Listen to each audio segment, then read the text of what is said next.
Hey, welcome back to the channel, everybody. In my last video, I posted a Leica Q2 monochrome filmulation that was created by a blogger and photographer, Mark G. Adams. Mark lives in South Wales and has an awesome website with a ton of different Fujifilm simulations. I recommend you do check that out. I will leave a link to his website down in the description below so you can learn more about him, check out some of his photos, and check out the full Fuji simulation for the Leica M10. I will also leave that in the description below. After posting the last video, the creator actually left me a comment on the channel. Always appreciate it, Mark. Thanks for joining along. And he mentioned that he had another Leica film simulation based on the Leica M10 monochrome. If people that were looking for basically a simulation that was a little less cool looking, the monochrome simulation that he shared for the Leica Q2 was based on more of a cool profile setting, he mentioned, as opposed to outright monochrome. I checked out the monochrome film simulation and I added it to my X-T4, took it out for a walk this morning. Here are a few sample pictures. I really like this film simulation. It's a toss-up between the two, but you can try it out and decide.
Now, if you want to set up your Fuji X-T4 to simulate a Leica M10 monochrome, here is the film simulation recipe.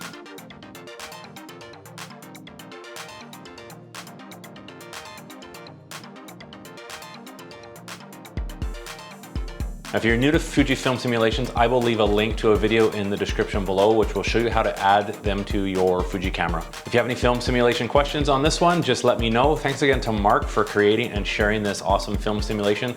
I'm actually going to check out a few more of his Fuji recipes. They all look pretty good. There's some pretty cool ones in there. We'll do upcoming videos, so be sure to subscribe if you're not already, to follow along, see the new film simulations.